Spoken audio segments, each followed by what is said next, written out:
Jangan engkau mengharapkan mendapatkan tempat di sisi Allah kalau engkau masih mencari-cari tempat di sisi manusia. Benar gak?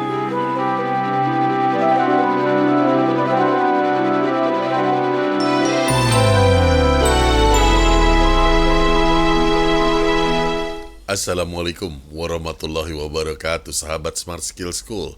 Semoga kita semua selalu dalam lindungan Allah Subhanahu wa Ta'ala. Amin. Sahabat, kita langsung aja sapa Ustadz kita, Ustadz Adi Warman Azwar Karim. Ustadz, Assalamualaikum, apa kabar? Waalaikumsalam warahmatullahi wabarakatuh. Sehat, berkah, bahagia ya Allah. Amin. Amin. Alhamdulillah Ustadz, sehat-sehat selalu ya. Ustadz, pertanyaan sahabat nih, serius nih. Apa yang membuat wajah Ustadz selalu berseri-seri? Kalau dugaan kita sih, pastilah karena selalu berzikir, sholat, dan hati yang tenang. Nah Ustadz, gimana sih caranya agar bisa menikmati sholat tersebut Ustadz? Oke. Gini nih ceritanya. Semua orang makan kan? Tapi ada dua jenis orang, benar gak? Ada orang yang makan sekedar untuk menghilangkan rasa laparnya. Benar gak? Oke. Begitu juga ada orang yang sholat sekedar untuk mengugurkan kewajiban dia untuk sholat. Benar gak? Tapi ada orang makan yang menikmati makannya. Sehingga dia tahu sate padang yang di sini lebih enak daripada sate padang yang di sono. Benar gak? Ketika dia minum teh poci, itu dia seruput pelan-pelan dan menikmati tehnya. Yang suka pecinta kopi, itu dia minum dengan dia, wah itu pokoknya begitulah. Dia dapetin aromanya, lalu dia minum dengan nikmatnya. Begitu juga dengan orang yang sholat. Ada orang yang sholat sekedar untuk menggugurkan kewajibannya. Tapi ada orang yang sholat, yang dia menikmati sholat itu. Rasulullah SAW, kalau lagi ada persoalan, maka Rasulullah SAW memanggil, "Hai Bilal, dirikanlah sholat, istirahatkanlah kami dengan sholat." Jadi sholat itu bagi Rasulullah SAW adalah satu momen yang Rasulullah SAW sangat nikmati. Sama kayak kalau kita makan soto yang enak tuh, kita maunya ke situ tuh, karena di situ soto yang nikmatnya. Ketika kita lagi sholat dan kita menikmati sholatnya, sama kayak ketika makan atau minum kopi dan kita nikmati minum kopinya tersebut, maka ruh kita itu terhubung, terkoneksi. Mengapa terasa nikmat sholat itu? Karena ruh kita berhubungan dengan Allah. Itu yang membuat rasanya sholat itu nikmat banget gitu loh. Karena kita merasa didengarkan oleh yang maha berkuasa. Kadang-kadang kalau kita ngomong sama presiden, kita rasanya bangga. Asik gitu, karena kita bisa ngomong sama presiden, bener gak? Atau kita, bahkan waktu Obama kesini, kita rasanya bangga. Bisa ngomong dengan presiden negara yang adikuasa, bener. Bayangin, kalau sholat itu, kalau kita nikmati sholat itu, mengapa dia nikmat? Karena kita bukan aja ngomong sama presiden, tapi kita ngomong dengan pemilik jagat raya ini. Bener gak? Yang maha pencipta itu. Itu yang membuat sholat kita rasanya nikmat, benar. Sehingga ketika kita sholat itu sebenarnya jasad kita ada di sini, di bumi. Tapi roh kita itu terhubung langsung ke langit sana. Nah, itu sebabnya Sayyidina Ali bin Abi Thalib. Nah ini, waktu itu Sayyidina Ali bin Abi Thalib kena panah. Betul gak? Dan waktu itu belum ada ilmu bius apa segala macam untuk menghilangkan rasa sakit untuk bisa nyabut panahnya. Karena panah kalau masuk tuh kalau dicabut kan sakit tuh. Karena kan dia nggak lurus doang, kan ada gituannya, bener nggak? Apa yang dilakukan oleh Sayyidina Ali bin Abi Thalib? Sayyidina Ali bin Abi Thalib, cabutlah panah ini ketika aku sedang sholat. Haha, gelo gak? Jadi waktu beliau lagi sholat itu, di mana ruhnya itu terhubung dengan Allah, beliau menikmati sekali hubungan intim dengan Allah itu, ruhnya itu. Maka pada saat itulah panahnya dicabut dan beliau nggak merasakan apa-apa. Sayyidina Umar bin Khattab radhiyallahu anhu ketika lagi sholat, mulai dari Sayyidina Abu Bakar As-Siddiq, Sayyidina Umar bin Khattab, Sayyidina Utsman bin Affan, ketika lagi sholat itu, ya Allah, Waktu dibunuh nggak berasa. Sayyidina Utsman bin Affan lagi baca Quran. Bukan sekedar baca Quran kayak kita, sekedar kayak tadi ya, menggugurkan supaya hilang laparnya. Bukan, tapi dia betul-betul menikmati. Waktu Sayyidina Utsman bin Affan radhiyallahu anhu itu lagi dia baca Quran. Beliau betul-betul menikmati bagaimana membacakan firman-firman Allah itu. Sehingga waktu beliau ditusuk, jasadnya yang kena tusuk, ruhnya maka nggak ada itu ya. Begitu juga waktu Sayyidina Ali bin Abi Thalib, benar ya? Mohon maaf tadi Sayyidina Abu Bakar lain ceritanya ya. Sayyidina Umar bin Khattab, Sayyidina Utsman bin Affan, Sayyidina Ali bin Abi Thalib. Ini bos. Ini yang menyebabkan orang-orang yang menikmati sholatnya, benar gak? Sama kayak kita makan. Kalau kita lagi makan, lagi nikmatnya makan. Oh, ya, benar gak? Itu kadang-kadang mertua lewat, kita nggak sadar. Karena nikmatnya makan itu, benar gak? Inilah yang sebetulnya menyebabkan kita bisa ketagihan sholat tuh. Kalau kita sholat malam ya, sholat tahajud itu. Kadang-kadang ketagihan tuh. Kita udah nggak tahu, udah berapa rakaat nggak tahu. Pokoknya 2 rakaat berdiri lagi, 2 rakaat berdiri lagi, 2 rakaat berdiri lagi. Kenapa? Karena kita di tiap bacaan itu, ini ada hadisnya kalau ini, ada hadisnya. Ketika kita bacakan Alhamdulillahirabbil alamin, maka Allah menjawab, hambaku memuji diriku, gitu. Ar-Rahmanir Rahim. Allah menjawab lagi, hambaku mengakui Rahman Rahimnya aku. Maliki Yaumiddin, begitu. Jadi kita maksud dialog itu, setiap kata yang kita ucapkan, Allah menjawab kata-kata kita dalam sholat itu, benar gak? Betapa Allah membanggakan kita kepada malaikat-malaikatnya. Ini lihat nih, yang dulu waktu aku ciptakan engkau pertanyakan, ini lihat nih, kayak begini taatnya nih, benar gak? Itu. Jadi memang sholat itu nikmat sekali. Bagaimana caranya? Tanya aja. Sama aja itu ibaratnya kiasannya kalau dalam ilmu tasawuf itu. Kalau kita makan, ada orang yang makan ya, sama aja tuh sotonya katanya, sama aja sate padangnya, apa bedanya? Sama aja, mau Arabica apa mau, apa satu lagi lupa namanya, kopi benar gak? Robusta, sama aja. Ya tapi orang yang ngerti kopi bilang beda men, ini ada kopi Robusta, ada Arabica, ada segala macam. Itulah mungkin kira-kira kalau kita bisa merasakan, menjadikan makan kita bukan sekedar untuk menggugurkan, menghilangkan lapar kita, tapi kita menikmati makanan tersebut. Begitu juga dengan sholat kita. Ketika kita bisa melakukan sholat itu bukan sekedar menggugurkan kewajiban kita untuk sholat, tapi kita menikmati tiap-tiap kata yang kita baca itu, kita nikmati karena ruh kita lagi berdialog, lagi berbincang-bincang dengan Allah Azza wa Jalla. Baik itu ya, Fit. Masya Allah. Nah Ustadz, ini nggak tahu benar nggak tahu nggak, tapi demi Allah sudah 3 orang yang berbicara kepada saya bahwa pernah saking nikmatnya tuh sholat mereka sampai tak terasa tubuh tuh menjadi ringan seperti melayang. Betul nggak itu Ustadz? Iya, sebetulnya ketika kita kalau kita ya, kalau orang hidup, orang yang hidup kayak kita ini, kalau kita gotong, itu relatif lebih ringan dibandingkan kalau orang mati waktu kita gotong, benar gak? Oke. Begitu juga, iya kalau orang, benar gak? Cobain aja sendiri kalau gak percaya. Karena orang yang hidup itu ketika mau diangkat, otot-ototnya itu bekerja sama dengan kita, supaya memudahkan orang untuk diangkat gitu, kira-kira benar gak? Jadi waktu kita sholat dan kita nikmati sholat kita itu, maka ruh kita yang terhubung itu kepada Allah itu, membuat diri kita merasa ringan. Oke? Terasa ringan. Lebih dari itu sebetulnya, karena ruh kita berkoneksi dengan nurnya Allah itu, maka ruh yang di dalam diri kita itu berguncang. Oke? Karena dia berguncang, maka tubuh kita pun, karena di dalam tubuh ini ada ruh, tubuh kita, jasad kita ikut berguncang. Nah itu tuh. Jadi kalau kita baca doa kadang-kadang tangannya begini berguncang tuh karena ruhnya begitu kayak kita kestrum gitu loh, kayak kita kestrum tuh berguncang. Kalau kadang-kadang ada orang yang begini berguncangnya, tapi ada juga yang sampai kakinya yang berguncang sehingga kakinya itu kayak jinjit-jinjit mau terbang gitu loh, ya.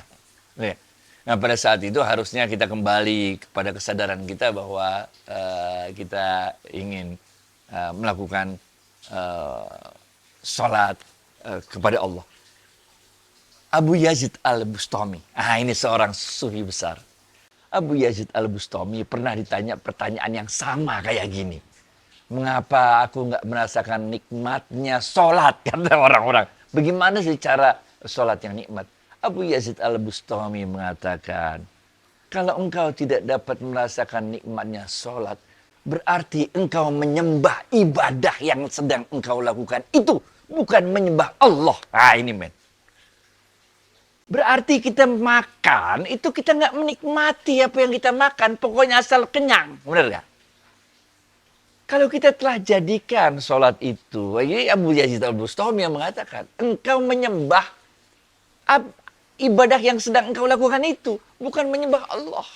Kalau kita menyembah Allah, maka kita akan rasakan nikmatnya.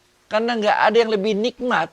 Kita jatuh cinta aja nikmat. Itu cinta sama manusia, men. Apalagi kita terhubung sama Allah. Kita merasa Allah menjawab. Gimana, benar nggak? Ar-Rahmanir Rahim, Allah jawab. Maliki Yaumiddin, Allah jawab. Iyyaka na'budu wa iyyaka nasta'in. Allah jawab lagi. Hambaku minta padaku untuk diberikan petunjuk jalan. Begitu, bos. Qul huwallahu ahad. Kemudian Allah tersenyum mendengar bacaan qul huwallahu ahad kita, benar gak? Hambaku mengesahkan aku. Inilah yang disebut Abu Yazid Al-Bustami. Kita jangan sholat menyembah sholat kita itu sendiri. Tapi kita sholat menyembah Allah Azza wa Jalla. Kalau kita udah sampai pada level itu, baru men kita terbang ruh kita, bos, terbang. Tapi ini kalau YouTube kita ngomongnya susah. Tapi para wali-wali Allah, para orang-orang yang dekat dengan Allah itu, mereka merasakan ini. Itu ada namanya ilmu melipat bumi. Jangankan terbang cuman keangkat gini doang, men. Bisa terbang ke Mekah, men. Sholat Jumat habis balik lagi dia. Bener gak? Jadi kayak gitu lah. Back to fit. Luar biasa, Ustadz. Di mana kita mendapatkan ilmu bahwa memang Allah menjawab ucapan sholat kita, Ustadz? Ntar tolong cantumin di sini. Dalam hadis itu Rasulullah SAW mengatakan, kalau kita ngomong Alhamdulillah maka Allah jawab. Kita bilang Ar-Rahmanir Rahim, Allah jawab. Terus begitu. Ya Allah, jika saja saya mengetahui hal ini, tentunya kan kita bisa menjadi lebih khusyuk dan tidak cuma satu arah saja. Karena mengetahui bahwa Allah sendiri yang menjawab bacaan kita dalam sholat. Ya Allah. Ketika Rasulullah SAW, ini Isra Mi'raj ya. Jadi Isra Mi'raj. Kemudian Jibril mengatakan, ya Rasulullah, aku sampai sini aja ya. Kalau aku lanjut lagi, maka akan terbakarlah seluruh tubuhku, kata Jibril. Karena levelnya kagak bisa, Jibril nggak bisa naik lagi. Bener. Silakan engkau sendiri menghadap Allah. Ini kata Jibril. Jadi ketika Rasulullah SAW melangkah sendiri, nggak ditemenin siapa-siapa lagi, Jibril cuma sampai batas pintu itu doang bisanya. Rasulullah SAW maju lagi selangkah. Apa yang Rasulullah SAW mengatakan? At-tahiyatul mubarakatuh salawatu tayyibatu lillah. Lah coba bayangin kalau kita lagi bacaan sholat itu. Lalu kita ingat kejadian ini. Sampai Jibril aja nggak bisa masuk, men. Rasulullah SAW at-tahiyatul mubarakatuh salawatu tayyibatu lillah. Ketika itu, kemudian Allah menjawab, Assalamualaikum ayuhan nabi warahmatullahi wabarakatuh. Coba. Itu kan, ayuhan nabi warahmatullahi wabarakatuh. Kemudian Rasulullah SAW menjawab lagi, Assalamualaikum wa ala ibadillah sholihin. Wahai Allah, jangan aku doang dong yang selamat, yang diberkahi, yang dapat rahmatmu. Tapi beri juga keselamatan, berkah, dan rahmatmu kepada wa ala ibadillah sholihin. Kepada hamba-hambamu yang soleh. Benar gak? Nah, itu kan dialog, bos. Jadi itu bukan sekedar asal-asalan kita ngomong-ngomong gitu juga. Sama kayak makan, men. Ente dibawa, Kalau ente kagak ngerti, ya kalau kita nggak bisa, Misalnya ente makan itulah steak Kobe. Kobe itu yang paling mahal se-Jepang lah, sedunia paling mahal tuh. Tapi kalau ente nggak ngerti, ya masuk aja gitu. Enak gak? Ya enak sih, kayak daging biasa. Gitu kan jawabannya, bener gak? Tapi kalau kita tahu nikmatnya itu, begitu juga sholat ini kalau kita paham bahwa ini adalah dialog kita, terhubung. Udah dah, kita jatuh cinta aja getar, men. Itu baru jatuh cinta sama manusia, men. Apalagi sama Allah, pasti getarnya itu. Makanya dalam Al-Quran bilang, tanda-tanda orang yang beriman adalah orang yang ketika disebut nama Allah, maka bergetarlah jiwanya itu, oke? Baik, David. Oke Ustadz, sekarang mengenai koneksi, yaitu koneksi dengan Allah. Contoh sekarang internet kita nih, ada gangguan sedikit aja, maka koneksi itu terputus. Ya kan? Iya. Bagaimana koneksi dengan Allah itu, misalnya dari awal aja wudhu kita tuh kurang afdol, atau baca iftitahku tuh sekedar lewat begitu saja. Nah, apakah koneksi kita juga hilang, Ustadz? Koneksi hilang. Kalau sampai koneksi hilang itu namanya sholatnya batal. Itu kalau koneksi hilang mah sholat batal, bener gak? Ini enggak, lembon aja muter-muter loading. Bener gak? Jadi begitu juga dengan wudhu. Itu kita tadi cerita tentang sholat. Begitu juga wudhu. Kalau kita malah kalau di Indonesia ya kita diajarin tuh tiap mau bersihin mulut ada doanya, hidung ada doanya, muka ada doanya, sehingga kita benar-benar merasa itu bukan sekedar ilmu fikih, tata cara wudhu adalah 3 kali, bukan. Tapi waktu kita bersihin muka kita doa sama Allah, jadikanlah muka ini muka yang benar ya, jadikanlah tangan ini begitu satu persatu, sehingga kita benar-benar merasakan, kalau suka nonton di TV ya, yang ada lomba masak itu kan bahkan ada filmnya itu namanya Ramen Girl, kalau mau cari di YouTube Ramen Girl gitu. Bahwa masakan yang dimasak dengan penuh rasa cinta itu akan menghasilkan masakan yang berbeda dengan masakan yang dimasak tanpa rasa cinta. Nah, gitu. Begitu juga dengan kita lah, benar ya? Anak-anak yang dibesarkan tanpa rasa cinta, benar ya? Pasangan yang hidup bersama tanpa ada rasa cinta. Udah paling asik. Kita mabok, mabok. Kalau udah kena itu, kalau kita udah rasakan betapa nikmatnya berhubungan dengan Allah, kita mabok. Itu sebabnya kadang-kadang, kalau kita udah mabok itu, kadang-kadang kita, ada hadisnya lagi nih, ada orang waktu itu, hilang ontaknya. Jadi dengan ontak, dengan perbekalannya, bener nggak? Dia jalan di padang pasir. Belum kayak zaman sekarang, sepi, cuma jalan sendirian. Pas dia lagi tidur, ontanya hilang, pergi. Lalu dia pening, bagaimana? Ontak nggak ada, perbekalan nggak ada, bener nggak? Lalu dia doa-doa sama Allah, tahu-tahu ketemu ontanya muter gitu. Saking gembiranya itu, sampai dia bilang, Allahumma anta, apa itu bahasa Arabnya? Wahai Allah, sesungguhnya engkau, Allahumma anta abdi gitu ya, begitu. Wahai Allah, engkau hambaku dan aku adalah Tuhanmu, gitu. Kalau kita udah koneksi itu, ngomong aja udah salah-salah gitu, bener gak? Kan harusnya Allahumma anta rabbi wa ana abdi, bener gak? Tapi saking dia udah saking gembiranya itu, saking nikmatnya, bisa ketemu lagi ontaknya, saking nikmatnya, merasakan bagaimana doanya dijawab oleh Allah, diijabah oleh Allah, sampai Allahumma anta abdi, benar gak? Sampai kebalik-balik, wahai Allah, engkau adalah hamba dan aku adalah Tuhan, gitu. Allah senyum aja dengerin. Baik Ustadz, jadi koneksi itu tetap diterima Allah ya, walaupun sholat kita tidak ya sekhusyuk atau sehebat Ustadz lah. Nggak ada bos, nggak ada Ustadz juga, nggak ada bos. Orang itu punya masing-masing keadaannya. Nggak usah ustadz-ustadzan dah, benar ya? Orang biasa pun, ketika dia menghadirkan ruhnya, menghadirkan hatinya ketika dia berdoa, ketika dia sholat, dia terkoneksi. Nggak peduli ustadz, nggak perlu kiai, nggak. Ini bukan soal ilmu lagi, ilmunya, benar nggak? Ini bukan soal level keilmuan, tapi ini soal ruh ketemu dengan Allah, benar nggak? Jadi bahkan yang level kiai pun, level ustadz pun, kalau lagi pas dia lagi ada suatu kegiatan apa segala macam, karena apalagi kalau ustadz kiai gitu kadang-kadang kan ada tamu yang harus dia ladenin, bener gak? Padahal dia lagi mau sholat, khusyuk, bener nggak?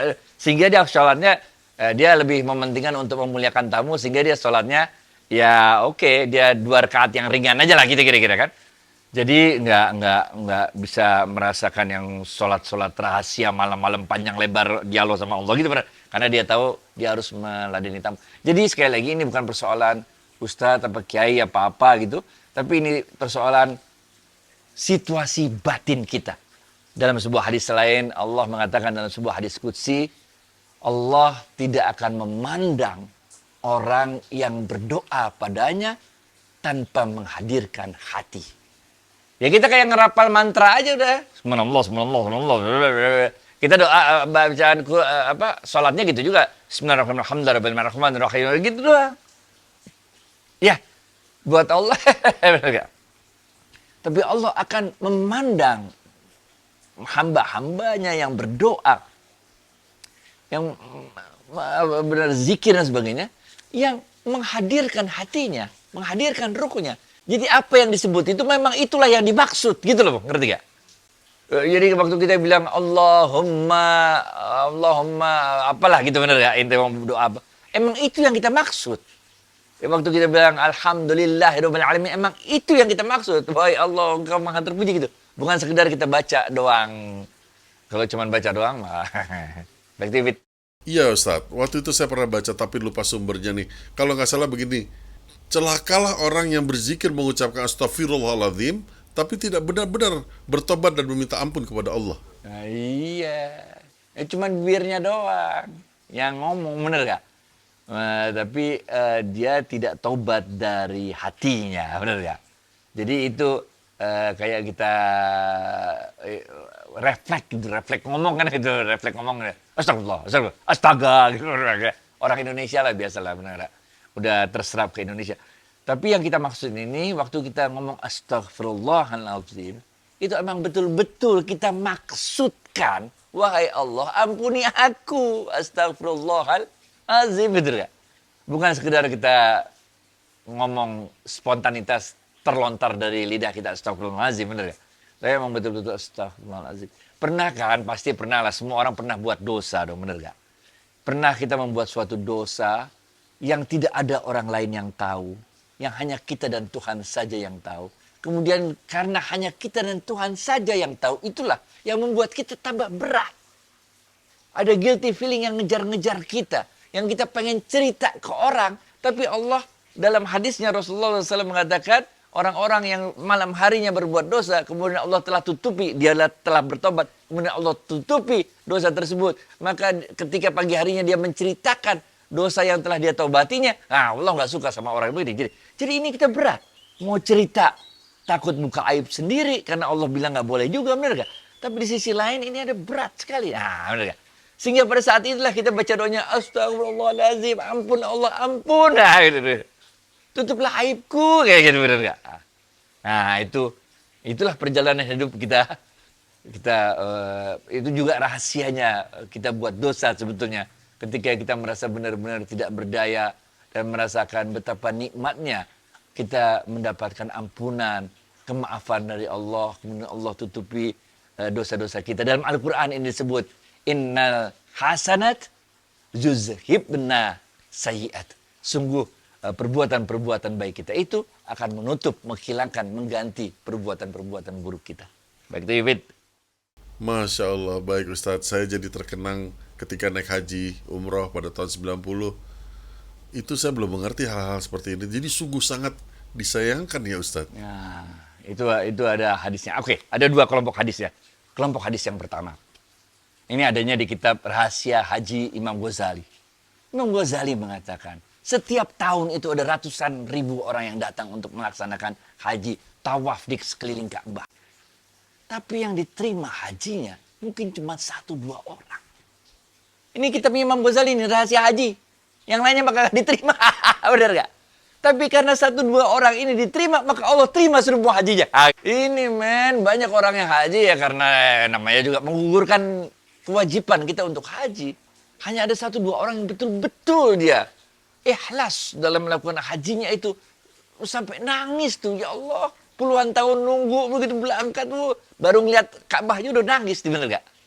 Karena satu dua orang yang model beginilah, semua jemaah haji yang hadir itu diterima hajinya oleh Allah. Itu kelompok hadis yang menjelaskan tentang bagaimana murah hatinya Allah. Sehingga kita yang ikut-ikutan haji pun diterima hajinya oleh Allah. Benar gak? Ada kelompok yang kedua. Ketika kita melakukan haji, sama kayak kita hitung-hitung olahraga gitu loh. Karena sebetulnya hati kita nggak terpanggil. Labbaik Allahumma labbaik itu nggak terpanggil hati kita. Karena kita diajak aja sama orang tua, jadi kita ikutan. Kita diajak sama pasangan, jadi kita ikutan. Atau ditugaskan oleh kantor perjalanan dinas haji. Jadi hati kita itu nggak terpanggil untuk melakukan haji. Nah, orang-orang yang model kayak begini ada juga. Tapi ya begitulah. Di satu sisi tentu dia akan menggugurkan kewajiban kita untuk melakukan haji. Tapi ya kita nggak dapat manisnya, nikmatnya haji. Itu sebabnya kalau kita ya orang-orang yang belajar tasawuf itu, kita nggak begitu merhatiin. Tentu ada ilmu fikihnya, tata cara haji, manasik haji ada. Sama juga kayak sholat lah. Ada 13 rukun segala macam. Iya. Tapi kita nggak begitu persoalin tangan taruh di sini, apa di sini, apa di sini, apa di sini. Gitu. Apa di mana begitu. Bener nggak? Begitu juga haji, kita nggak begitu mempersoalkan tata caranya. Tata caranya ya begitu itu udah, bener nggak? Tapi kita mau lebih dari itu. Karena ini bukan soal ibadah fisik. Betapa banyak orang yang disabilitas. Yang nggak bisa jalan. Orang yang emang nggak punya kaki. Orang yang segala macam. Toh mereka haji dan mereka dengan segala keterbatasan yang mereka miliki. Mereka menikmati haji tersebut. Karena ruhnya terhubung. Tapi betapa banyak orang yang sehat walafiat, benar nggak? Dia bukan menikmati berhubungan dengan Allah di haji itu, sibuk-sibuk aja dia selfie apa segala macam, kirim-kirim ke Indonesia sekarang lagi begini lagi begitu, bener nggak? Ente mau jadi wartawan, bener nggak? Apa ente lagi menikmati hubungan sama Allah, bener? Ah, ini ada dalam kisah di kitab namanya Risalatul Ushrufiyah, kisah-kisah tentang burung-burung ini. Itu disampaikan waktu itu. Disampaikan oleh Abu Bakar bin Ali. Apa beliau katakan? Jangan engkau mengharapkan mendapatkan tempat di sisi Allah kalau engkau masih mencari-cari tempat di sisi manusia. Benar gak? Itu bagaimana ente lagi mau biar dipuji? Ada lagi ente umroh, pakai begitu-begitu, benar gak? Ini men, dalam kitab itu disebutkan, jangan engkau mengharapkan mendapatkan tempat di sisi Allah, kalau engkau masih sibuk mencari tempat di sisi manusia. Benar gak? Udah, kita nikmatin aja lah tuh. Makanya kalau dalam ilmu tasawuf, dalam kitabnya Imam Ghazali, itu ada rahasia-rahasia, ada sholat-sholat rahasia. Kita untuk haji iyalah, tapi juga ada rahasia-rahasianya itu. Rahasianya itulah bagaimana kita bisa mendapatkan kunci supaya koneksi kita itu sama Allah nyambung. Itu kita bisa nangis, bos. Asli nangis. Bukan kita nangis karena duit kita udah keluar banyak untuk naik haji. Bukan, men. Bukan nangis gimana, bukan. Tapi pernah kan sih, misalnya karena tugas sama segala macam, sebagai kita dengan istri terpisah, misalnya 2 tahun atau berapa tahun, benar gak? Tahu-tahu waktu ketemu itu, atau istri atau ibu apa siapalah, benar gak? Terus waktu kita ketemu itu kan saking gembiranya kita sampai nangis pelukan, benar gak? Itulah bagaimana kita menggambarkan haji itu. Saking kita kangennya sama Allah. Karena kita minta sama Allah, labbaik Allahumma labbaik, labbaik la syarika, benar? Kita minta dipanggil-panggil sama Allah. Sekarang udah dipanggil. Terus ente sibuk selfie-selfie. Bagus juga. Kewajiban hajinya gugur. Umrohnya dapat. Tapi kalau dalam ilmu tasawuf kita bukan sekedar nyari itunya. Bagaimana kita menikmati hubungan kita dengan Allah itu.